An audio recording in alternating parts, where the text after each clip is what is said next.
In 1798, USS Constitution set sail on its first deployment out of Boston Harbor, and on board was a contingent of newly designated U.S. Marines. They were among the lowest paid members of the crew on board, and in many ways, the least respected. It was a far cry from the identity that the Marines would develop later on, much less the reputation that they would carry with them into the 20th century. Hi, I'm Carl Herzog, public historian for the USS Constitution Museum, and today I'm joined by Dr. Heather Venable to talk about how the Marines transitioned from this early sort of reputation and hodgepodge role on board ships like USS Constitution to the identity that developed since as one of the most cohesive military services in the United States. Venable is the author of How the Few Became the Proud, Crafting the Marine Corps Mystique from 1874 to 1918, which is part of the Transforming War series of books published by the U.S. Naval Institute Press. Dr. Venable is currently Assistant Professor of Military and Security Studies at the U.S. Air Force's Air Command and Staff College. She received a PhD in military history from Duke University and taught Naval and Marine Corps history as a visiting professor at the Naval Academy. Dr. Venable, thank you so much for joining us today for this. Well, I'm excited to support the mission of the USS Constitution, so thank you for having me. Also, I just want to quickly give my standard boring government disclaimer. Everything I say is my own opinion, does not represent the Department of Defense or the U.S. Air Force. Awesome. Thank you very much. Um, We at the Constitution Museum focus often looking at the role of the Marines in this very early Navy, beginning with Constitution's first deployments, the Quasi-War, the Barbary War, and then through the War of 1812. The role of the Marines at the time was sort of a hodgepodge of shipboard policemen and seagoing soldier.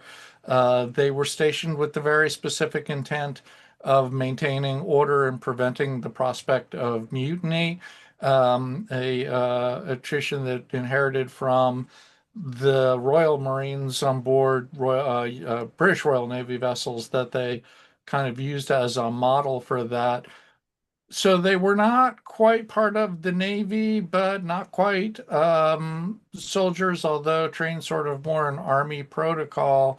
And then eventually began developing into not only a sharpshooter, marksman, and boarding parties for other ships, but also landing parties in some of these early conflicts. But this complex relationship with the Navy, in which the Marines on board were paid less than the ordinary seamen on board, and had details of their appearance and previous occupations recorded because they were considered at a higher risk of deserting ship, is a far cry from where they went to, which is the focus of a lot of your work.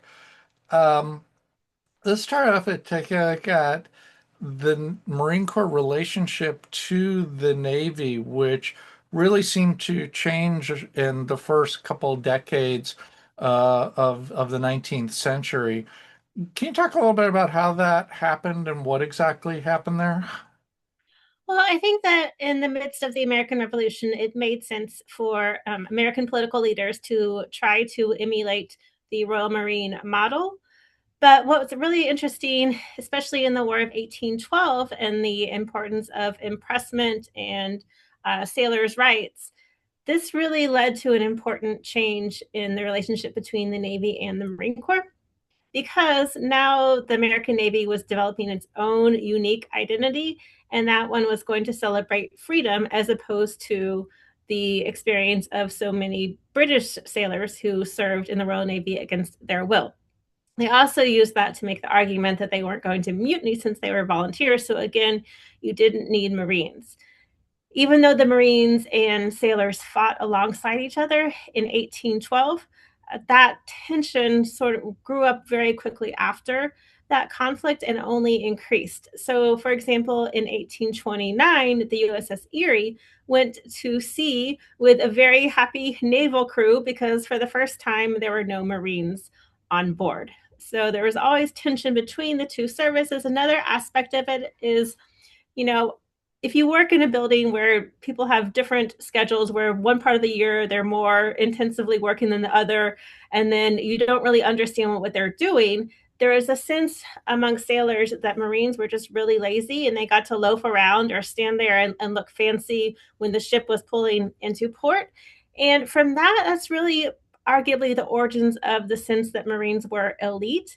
And it's interesting because it has to do not necessarily with military prowess, but by looking distinctive and looking fancier than sailors. Oh wow. Okay. And so, and yet at the same time though, were they were still being called upon when necessary to sort of assist with operations on board the ship as well too. Is that reasonable, or did that start to fade out as the Navy became sort of more well-rounded and established as well? Well, it's ironic that the idea of a Marine has become today, especially beginning in the early 20th century, that every Marine is a rifleman. I argue that they only had to come up with that idea precisely because the Marine Corps was becoming more complex and evolving into a far greater role of a range of jobs other than just being an infantryman. But even if we go back to the first century of the Corps, it's really interesting to see how many jobs they were doing. They were really a jack of all trades. And I argue in my book that this is really important because they always had a really hard time justifying doing a sole mission, and they worry that if they just lay claim to a singular mission, that if anything changed, they could undercut and lose their need for existence. So they've always tried to do whatever they can, any possible role, except they were not eager to coal ships after the transition from sail to steam for understandable reasons. But that was another period of great friction after the Civil War between the Navy and the Marine Corps. Well, let's talk about that time period a little bit more. You've identified some really key points in history in the late 19th century, particularly not just the Civil War, but then the Spanish American War, that this Marine Corps' sort of reputation and role really begins to change. Um, I think among a lot of the public, there's a sense that the evolution of the Marines was just that, an evolution. But it seems like the changes were more intentional. Is that a reasonable statement, or was this driven by circumstance? Yeah, I think that most people assume that the Marine Corps has had a very fixed identity going back to the foundations. And I think it has that because the Marine Corps does place such an emphasis on tradition. But so many of those traditions were constructed, especially just before and during and a little bit after World War One. And so when I went into the archives for the first time, I have my picture of my dad here, Sergeant Tipple Pace, who enlisted and served in the Vietnam War. But I knew my dad, of course, and a lot of other Marines, and I knew how proud they were of their service. And so when I walked into the archives for the first time and started reading letters from the Mexican American War of 1845 to 1848, I was shocked to see Marines referring to themselves not as Marines, but as soldiers. And so the whole notion that it means something to be a Marine had to be constructed out of whole cloth. And so one of the things that I really wrestled with is in private letters, I would see Marine officers after the Civil War talking about how they were elite and wonderful and how all the great things they've done. But then when you would read their published writing, it would be incredibly tedious and it would not have any of the bragging that you saw in the letters. And so the central question for me became, well, what happened? Why would they talk this way in private but not in public? And so I came to realize from doing some work into advertising and marketing in the 19th century, there was really a revolution in what was acceptable and how you were able to talk about yourself. So, for example, prior to this revolution, if you were trying to sell a shipment of oranges, it was really only acceptable to talk about it in very matter of fact terms. I have fresh oranges that just arrived, and you can get them for a pound for $1 or something like that. Well, with this marketing revolution, now it became acceptable to brag, to really say you were elite, you were the best. And so now the Marine Corps had this impetus already ready to go. They were able to really take advantage of this among of any of the U.S. military services and seize the day first. What did that look like when you say take advantage of it? How did their marketing shift? Or So, what were they marketing? Is this recruitment we're talking about? so there are two processes going on. One is internal and one is external. The internal is really one of the most revolution again. Sorry to use the revolution word again, but one of the most revolutionary things I've ever seen a military institution do. Military institutions are all about hierarchy and obedience. The Marine Corps, I argue, is really the first institution that ever wanted its Marines to love it and to love each other as Marines. And that is a crazy idea when you're thinking about military service. So there was a huge internal effort. There was also an external effort to Marines who had left the service to help in recruiting. And so that's where we get the idea of there's no such thing as an ex Marine. And then there's a huge external process as well that goes on. Really it takes off in 1912 with the establishment of the Recruiting and Publicity Bureau. And so recruiting and publicity were bound up together. And what the Marine Corps did is each week it would send out it would send out 3 to 5 articles, let's say, to thousands of newspapers across the country. And then hopefully they would run this basically propaganda talking about how the Marine Corps was wonderful. And often this was at the expense of the other services. The Marine Corps increasingly contrasted itself with the Navy. So while they're doing all of this, they're also being called into service. The U.S. is embarking on more foreign wars. Does this become sort of a self-reinforcing kind of identity, or is it strictly coincidental that as the Marines are being called into the Spanish-American War, they're also starting to craft this separate identity? Yeah, so the Spanish American War is really, really important for the um, solidification of identity, especially among Marine officers. And you see it intensifying. Now you also need more recruiting because the Marine Corps is getting bigger and bigger. It's also really interesting because the sailors were behind more protection, more armor, shooting bigger guns, while the Marine Corps was more exposed on the decks, shooting smaller guns. So the Marine Corps took this opportunity to argue that they were the true men, they were the ones putting their bodies on the line, and that the Navy was essentially wimpy. Wow. So in that sort of secondary support role almost, I think I've seen some of the ads showing them, we're carrying the Marines. Right. So, yes, in some ads, you would see the Navy is off in the distance. Now, the Marines are the sole people going on shore and landing parties. That's the perception, even though, in fact, the Marines and sailors continued serving both in large numbers in landing parties well into the 1920s.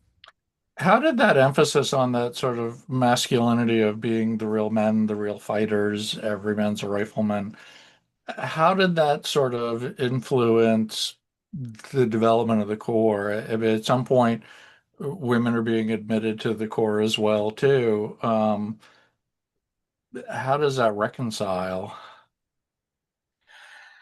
I There's a concept, and a lot of gender historians don't like it, but to me, it has a lot of explanatory power. It's called hegemonic masculinity, and the idea is that there are sort of ratings of men, and so when you can separate yourself and theoretically be higher on the scale of masculinity, then that feeds into your idea of being elite and special. We can see this a similar process with the global war on terror and institutions like the Navy SEALs gaining more prominence for many of the same reasons. Well, hmm. Um, y- you mentioned your father as being a Marine. You had an early sort of identity with a lot of this. Is that what brought you to the topic? I'm fascinated by the intersection of sort of modern marketing development and advertising. as a phenomenon of this. Was that a discovery for you, or were you aware going in? I, well, for very practical reasons, I was in Hawaii at the time as a master's student, married to a Marine, and it's expensive to fly back from Hawaii to research. And I found that the Marine Corps had a fellowship. I applied. So that helped me decide that I wanted to be a Marine Corps historian. I already talked a little bit about, what I found when I went into the archives, that this identity was not there yet. And so it had not been constructed. I was actually a diplomatic historian originally. That was my main area of interest. But the more that I read books about the military, I really thought it was there were so many more things to study. And I really became intrigued by the experience of combat that my dad had gone through in Vietnam. And I wanted to understand that more. And so that's between my interest in that and organizational culture, understanding why my dad was so proud of being a Marine, that led me to become a military historian. Yeah. I think when we talk to a lot of Marine veterans as well, we hear a lot of talk about the things that wrapped up or the identity of the Marines developing early on. And even though sort of the effort that you're talking about comes in the later half of the 19th century and beginning of the 20th century, we hear the about going back, or the Marine Corps hymn, the from the shores of Tripoli, halls of Montezuma, and then even in through World War II, this identity of the Marines as an ancient um, kind of force seem to sort of craft this sort of sense of an organic growth of this organization and its reputation. Can you talk a little bit about how that got established and leveraged into what they were doing to sort of protect the service and develop it in the beginning of the 20th century? So again, this period right after the Civil War is so important, and a lot of U.S. military services are looking forward, trying to figure out how to reform, prepare for future warfare. The Marine Corps, by contrast, is really looking backwards, and it's increasingly focusing on traditions. It's making links to the first Greek Marines, and all of this is to help shore up its justification for existence by implicitly claiming that we've always had Marines, so why would we ever get rid of them? And that worked, right? It did work. And, the Marine Corps continues to claim erroneously that it's the oldest service, continues to celebrate those traditions in a way that no other service does. I mean, it's just accepted. It's expected, not accepted, expected that you're going to wish a Marine happy birthday, and they're going to know what that means, even if they served 50 years ago, and it's much of it is a faint memory. Oh, fascinating. Um, Dr. Venable, thank you so much. I appreciate it. Thank you for your time. You are now at the Air Force Command College. Is there other work that you're continuing in other fields now that we should know about? Well, most of my research is now air power related. However, I am writing a chapter in a forthcoming collection for the Marine Corps' 250th anniversary celebration, which, as you can imagine, is they're very excited about that.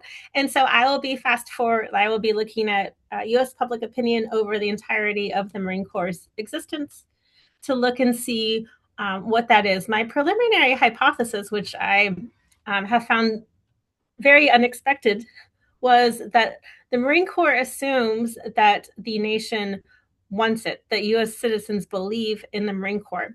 Uh, in reality, the Gallup poll, for example, did not even mention the Marine Corps specifically until 1953, I think. And people were asked, which service would you want your son to go to? And the Army actually beat out the Marine Corps at the end of the Korean War. So I think that's interesting. And I think that it reflects we don't really understand public opinion that well for military matters, especially at that time. And so it looks to be that maybe the Marine Corps internally succeeded more than it did externally. Wow, that's fascinating. We'll be looking forward to that. Tell me again, where's that coming out or when? It's coming out next, hopefully, probably by November for the Marine Corps birthday of next year. Or Fantastic. sorry, this year. Fantastic. Dr. Venable, thank you so much for joining us today. I really appreciate your insights into this. Um, USS Constitution Museum will continue to be researching the earliest history of the Marines and their connections to the Navy and their roles on board USS Constitution and those early deployments. You can stay tuned to find those on our blog on the USS Constitution's website, usscm.org. And we'll be back again next month for another talk on another topic related to the history of USS Constitution. Dr. Venable, thanks again. I really appreciate your time today. Thank you.